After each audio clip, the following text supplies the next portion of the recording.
And I did record the. That are false to this. I recorded the call. Criminalizing himself. I recorded the call. No, I'm not. You know what, Mr. You might as well stop right now. I have the text because message. no, I'm going to tell you. I don't know if you're misunderstanding something or what. I'm not going to believe it, and I'm not going to hear you. I'm not going to hear you. I don't know what you How do you not understand what I'm telling you? Listen, you don't know what? That's the third time you've done it. You're gone. Mr. Allen, take him. And Mary Rubio, on behalf of Mr. Lee, I am standing in for the attorney of record, David Burgess, with Mr. Lee's consent, to my knowledge. Is that correct, sir? That is okay for me to stand in for you right now? Yes. Okay, could you please state your name? Literally. What is that noise? Shouldn't you check? I don't feel safe. Why are you just pointing? What? Don't stop. So. It'll stop at some point. I feel very safe. Wow, I know. He's like, you are all over it. All right, go ahead. What are we doing? Well, Your Honor, a few things. First of all, I've been in communication with Mr. Burgess and Mr. Arabo, who is representing the victim of the case, Mr. Quasny. Apparently, Mr. Lee called Mr. Arabo and offered to, in exchange, there's a pending case where Mr. Quasny is the defendant of an AMD against Mr. Lee. Mr. Lee contacted Mr. Arabo and offered to essentially not testify in that case if Mr. Quasny agreed not to testify in this case. There are statements that are essentially saying, in exchange for Mr. Quasny, victim in this case, not testifying, I will also not testify. That is highly concerning, of course. I was given this information yesterday. I asked Mr. Arabo to forward that call to myself, Mr. Burgess, and the officer in charge because we want to document the potential additional charges. But this all transpired yesterday. We got the recording as of this morning. Bro, this starts with absolute chaos. Before we even know the full story, the judge is already telling somebody to stop talking and ordering him out. Then we find out why everyone is so heated. Mr. Lee allegedly called the victim's attorney with a deal that sounds very dangerous. No testimony from him. If the other side doesn't testify either, look at the judge's reaction. This courtroom just went from normal hearing to potential witness tampering real quick. But wait, Lee has his own explanation. With that said, of course, I think it's appropriate to have an adjournment. Mr. Burgess agrees with that. But does that recording indicate that? Yes, Your Honor, have either one of you I myself have not listened to the recording. I was just asked to stand in on behalf of Mr. Burgess. He's at a hearing in Lansing. However, I did speak to Mr. Lee about it today. Mr. Lee indicated some of the content of the conversation to me. He also indicated, just FYI, that he himself recorded it. But just so that I have this right, the defendant, because of something else, is urging, enticing, or in some other way interfering with testimony of witnesses in this case. I can't agree to that characterization because I haven't heard it. I don't know. Well, you want to listen to, because that's what I'm being told. But yes, I understand. I understand that is what's being presented. I also want to indicate that. Go ahead. I'm sorry. Mr. Lee has indicated to me some things. I have advised him to be careful of what he would want to say to Your Honor, but he seems to feel that he needed to make that phone call because he wants to move to have Mr. Burgess removed and he wants to get a different attorney. Mr. Lee has indicated to me he also wants to address the court. I again did advise him I would not go into the content of that conversation as there could be potential pending new charges. With that said, Mr. Lee, what is it you wanted to say? Now things get messy. The prosecutor says there may be evidence of interference with witness testimony, while Lee's substitute attorney says, hold on, I haven't even heard the whole recording. So meanwhile, Lee insists he recorded the call himself because he was trying to prove his own lawyer wasn't doing his job. The judge is listening, but you can feel that skeptical look building. Because if this call says what they think it says, explaining away is going to be very difficult. Yes, Judge, I indicated to, what's your name? Mary Rubio, Ms. Rubio. To Ms. Rubio that for a little bit over a month, I contacted my attorney, Mr. Burgess, and I instructed him to contact the lawyers from both sides, the prosecution and the other side that represented Mr. Kwasny, and I instructed him to offer a plea or to negotiate some sort of settlement, and he indicated that he would do that. He indicated that he had done that. He indicated that he had reached out to Mr. Arabo and the prosecutor regarding making some sort of plea agreement.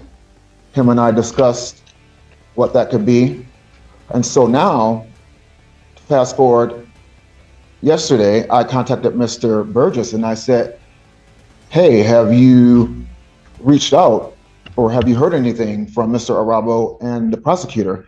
He said, and he indicated that he had not heard anything and that he had reached out to both attorneys multiple times. I knew that to be a lie. I suspected that to be a lie. And I knew that if I were to have him or to ask you to have him removed or substituted, that I would have to prove under Strickland versus Washington that he. I don't know. Are you a lawyer? I was. Mr. Lee, no. To my knowledge, no. So I knew that I had to prove that he was ineffective. I knew that I had to prove that our breakdown was egregious. So I recorded the call myself, and I called Mr. Arabo and I asked if Mr. Burgess reached out and discussed any sort of plea negotiations. Mr. Arabo said, no, sir. He had not had any communications with my attorneys. So I confirmed with Mr. Arabo that he had not received any communications about any kind of negotiations with any kind of plea agreements on my behalf. I'm so sorry to interrupt Mr. Lee before he makes more statements. And I did record the. That are false to this. I recorded the call. Criminalizing himself. I recorded the call. In his best interest, he might want to listen to this call before he makes any further statements. In the call that was sent to us, there is indication there's no discussion of a plea. Not what was sent to me. That was recorded by Mr. Arabo. There's very clear that there will be no testimony in his case if Mr. Consley agrees not to testify in this case. So I have the text messages. Before further false statements are made to the court, which is not necessarily a problem for me, but I want to make sure that Mr. Lee's rights are preserved. I have the text messages. I want to listen. You don't know what? That's the third time you've done it. You're gone. And here comes Lee's defense. He says he only called the other attorney because he believed his own lawyer lied about contacting him for a plea or settlement. Okay, sounds like he's building an explanation. But then the prosecutor interrupts with the actual problem. The recording allegedly contains no real plea discussion. Instead, it sounds like testimony was being traded for testimony. Nah, look at the judge here. His patience disappears. Lee keeps talking, and suddenly, you're gone. But the recording is about to become the main event. Mr. Allen, take him. You better get Mr. Burgess down here because I want to hear those calls because if he's interfered with it, that's going to be a whole other issue. I will try to reach him, but I know he is in Lansing, so I'm not certain. Well, even if he appears, has Mr. Burgess heard the calls? I don't know, Your Honor. They were sent this morning. I asked Mr. Arabo to send them right away yesterday, and we received them this morning. Mr. Arabo can also be available via Zoom if necessary. All right. Okay. I'm just letting you know that what I'm hearing is extremely disturbing. I completely understand that. And so I'm gonna give an opportunity for the defense to give me some explanation, but I'm inclined at this point, I'm gonna hold him in custody. I'm inclined at this point to revoke his bond. I understand. Okay. Okay. All right. Thank you, Your Honor. Thank you.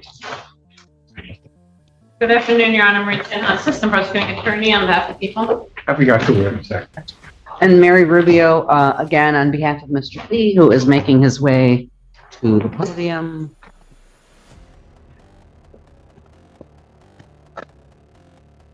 There's additional counsel that is on Zoom. Oh, there you Good are. afternoon, Your Honor. May it please this honorable court, Joseph Arabo on behalf of Stephen Quasny. All right. And I'm presuming everybody except the court has heard the phone call. What I heard was the recording the prosecutor gave me, which appears to be a less than 2-minute portion of a phone call. I think she would agree it's not an entire phone call. That's correct, Your Honor. It's what Mr. Rubble sent me, as well as Mr. Burgess, and law enforcement as of this morning. All right.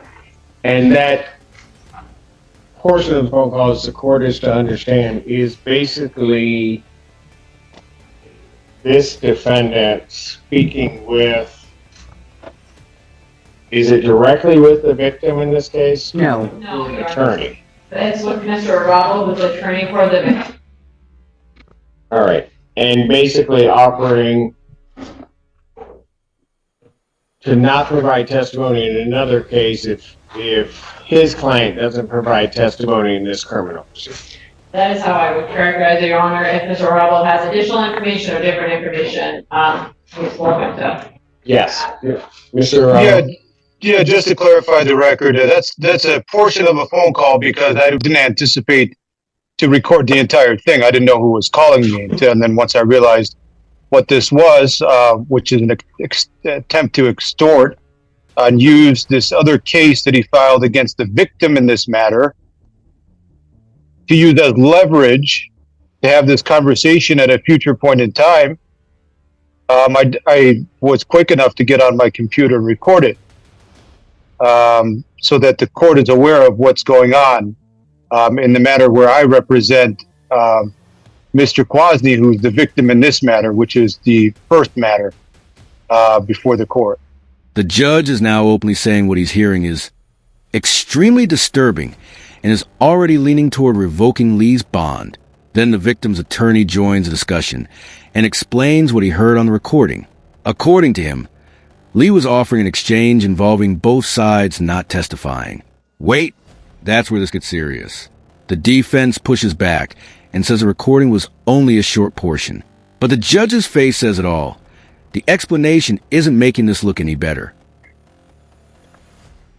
Your Honor, if I may, I really object to that characterization that it was an attempt to extort. I've spoken to Mr. Lee at length about the purpose of the phone call. I also listened to the portion of the phone call. Perhaps the court could listen to it. I do not believe that was what was happening at all. And plus, I don't think there was nothing on there that indicated he was trying to extort this attorney or the complaining witness. Frankly, what Mr. Lee has alleged to me is that he and Mr. Burgess have basically had a breakdown of communication, that he's spoken to Mr. Burgess multiple times, asking him to advocate on his behalf to the prosecutor as well as to this other attorney to try to come up with what he has called, not being a lawyer, using the words a settlement agreement or a plea negotiation. That's what he said to me. And that he had the feeling that Mr. Burgess had not, in fact, made this phone call. So he then called this attorney, and right in the phone call, because it would have been unethical for Mr. Burgess to try to say my client won't testify in this other matter. Of course. If that, right? That's well, Mr. Burgess may not have done. And that may very well be. But Mr. Lee indicates that, and I haven't seen these, he indicates that he has text messages back and forth with Mr. Burgess, and that Mr. Burgess, quote, lied to him about whether or not he made these phone calls. So he indicates the main reason that he wanted to call. That would be irrelevant. I know that, but Judge, trust me, I know that. But I just wanted to make a record. What, can I just finish though? Let her finish. Mr. Lee indicated the main purpose of the phone call was for him to find out whether this attorney could verify whether Mr. Burgess called him. If you listen to the call, the portion of this call, it's literally on there. He says, it starts out with him saying something about plea agreements. The call, it's interrupted, and I believe because counsel didn't realize he was going to need to record this. But anyway, it starts out with him, Mr. Lee, saying something about plea agreement, settlement agreement. Was there any, did Mr. Burgess call you to try to, see if I wouldn't testify and then your client wouldn't testify? Yes, he says that. But then he goes on to say, because my lawyer said he called you, and then this attorney confirms what Mr. Lee was trying to find out. And this attorney says, no. You see how easy it was to reach me. I didn't talk to anybody named Burgess. That's what he says. So I'm just indicating that Mr. Lee states that was the main purpose of his call, because he claims he wanted to come in here today and tell Your Honor that. Now, the substitute attorney tries to explain the whole thing as a breakdown between Lee and his original lawyer. She says Lee was only checking whether his attorney had actually contacted the other side. But then the conversation gets painfully specific. If I wouldn't testify, then your client wouldn't testify? Bro, that's the exact wording that makes everyone freeze. The judge is no longer hearing a simple attorney complaint. And the next argument makes the situation even worse.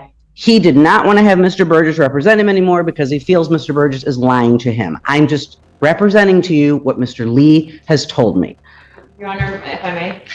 I'd like to say something. Thank you. Mr. Arabo, it's my turn. One moment. Your Honor. Because apparently that's how it works in this courtroom. Tana says it's her turn, so it's her turn. Go ahead, Miss Tana. Mr. Arabo had some trouble with interrupting. That's only because she's there and I'm not. Your Honor, I don't really, quite frankly, care what's going on with the client relationship with Mr. Burgess, or claims Mr. Arabo is making about extortion. That's not something that people are going to get involved in at this stage. What I'm concerned about is there is a clear difference between a plea negotiation and two witnesses not testifying, one of them being Mr. Lee, the other one being Mr. Quadley, not testifying in exchange for something.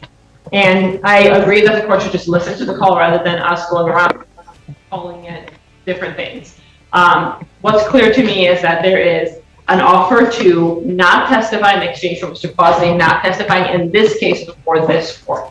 That is what I'm hearing on that call. That is what's concerning to people, and that's what may bring future charges. We're in early stages. This needs to go to law enforcement. If it has gone to law enforcement now, and we can follow up. Mr. Arabo.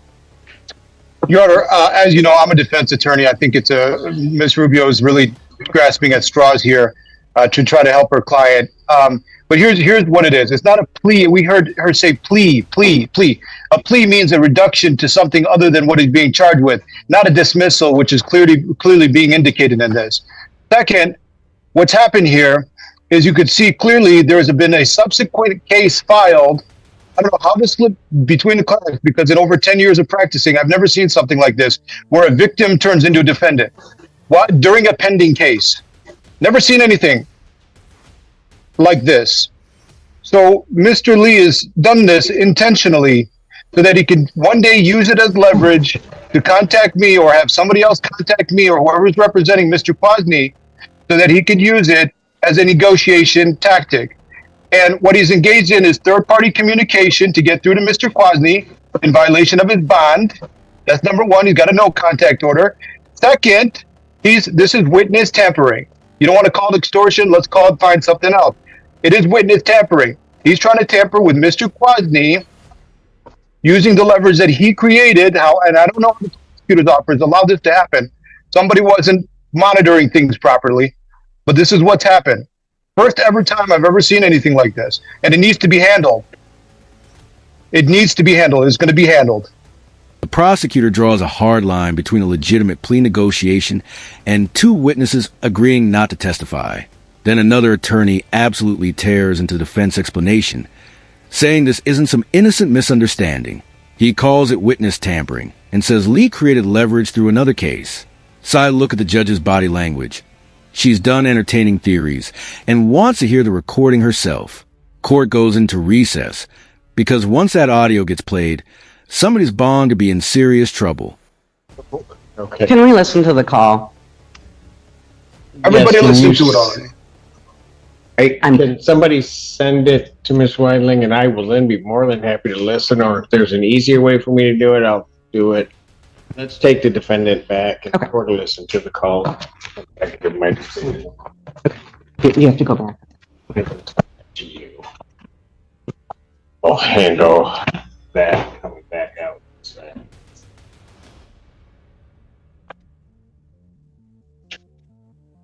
I think Miss Atkins on that. So bring me that. Court's gonna stand in recess. Everybody can remain seated. Bring. And I got Mr.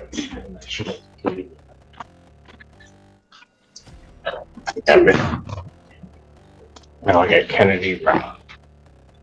And got it. Yeah. Okay.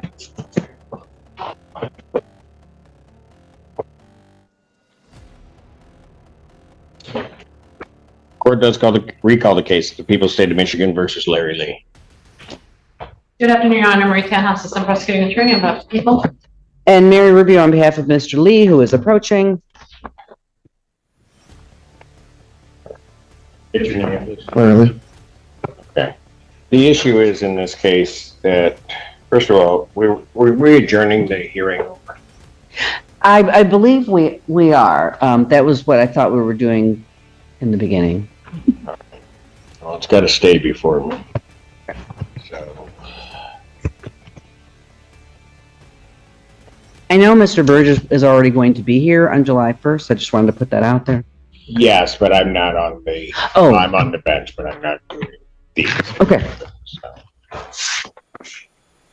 Set his preliminary examination July to defendant's request, so my next date is July 22nd, 2025, and that's another 12 p.m. start, because God, I love that. All right. With reference to bond in this case, I've listened to the recording. I'm not going to say there's an over-exaggeration or an under-exaggeration. I mean, I think it's relatively clear when somebody very clearly points out an exchange or quid pro quo regarding me not testifying and this other person not testifying, and that is the exchange. I don't know that you get a clearer indication of somebody that is attempting, and especially when they circumvent their attorney, of somebody trying to sort of tamper with and obstruct a case. It couldn't be clearer. I mean, and quite frankly, I don't think there's any design to necessarily frost it over or anything along those lines. I think the idea or what Mr. Lee is saying about what Mr. Burgess wouldn't do is quite frankly just a ruse to hide his own desire to have the exchange that he was speaking with counsel about. Given that, and the court having heard that, with reference to this case, the defendant's bond is hereby ordered revoked based upon the court's hearing of that bond violation. Your Honor, can I just, And we're back. But now the judge has listened to the recording. This is where the whole case flips. She says the exchange is relatively clear. Lee not testifying in one case, in return for someone else not testifying in this one. Then comes the brutal conclusion. She sees it as an attempt to circumvent the attorney and interfere with the case. No dramatic pause, no second chance. Bond revoked. But somehow, Lee still wants to explain himself. raised two issues. Before all of this happened, Mr. Lee expressed to me and attempted to express to the court his, as I'm sure the court has gleaned, his displeasure with Mr. Burgess. So I do think there, given some of Mr. Lee's allegations against Mr. Burgess, it may be best if someone else is appointed to the case. I know he doesn't want Mr. Burgess. And that's fine. I don't know whether or not he doesn't want Mr. Burgess or not, because I think as I'm indicating, I think that notion of Mr. Burgess not doing something and then his checking is simply a ruse for him to try to get the message that I want this quid pro quo, this exchange. And I'm not accusing Mr. Burgess of anything. I'm just trying to represent what Mr. No, Lee has and told me. I understand that. And Mr. Lee I is think about when jumping you- out of his skin trying to talk, just so you know. And so when you talk to Mr. Burgess, if Mr. Burgess, if he believes that that's the appropriate step, he can bring that motion before this court, and the court will hear it in the day that I'm on. Mr. Lee, I will let you talk in a moment, but I'm going to finish this. Revoking your bond because of what is a clear violation of the bond regarding, I think it's an attempt to try to get indirect contact as well as obstruct these proceedings. Because that was accomplished in the manner it was, and I'm not sure that I can trust you with reference to no context and the like, we're at least going to get through this. I am going to, subject to a hearing, defendant's phone privileges for the jail are also revoked. What did you wish to say, sir? The thing that my substitute attorney here didn't convey to you was that I told her that I have the evidence with me in hand, that my attorney, Mr. Burgess, was the one that actually said that this was a legal way that we can go about it. And no, You might as well stop right now. Bro, even after losing his bond, Lee is practically jumping out of his seat trying to talk. The judge goes further and revokes his jail phone privileges too, saying she can't trust him regarding indirect contact. Then Lee claims he has evidence that his own attorney told him this was a legal strategy. Wait, what? Look at the judge's face. She immediately cuts him off. And trust me, the final shutdown is absolutely brutal. I'm going to tell you, I don't know if you're misunderstanding something or what, but you are not. Mr. Burgess has appeared before this court. You are not going to sit here and try to disparage that man, saying that somehow or another Mr. Burgess represented to you that obstructing a case in this fashion was a legal way to proceed. I'm not going to believe it, and I'm not going to hear you. I'm not going to hear you. I don't know how do you not understand what I'm telling you?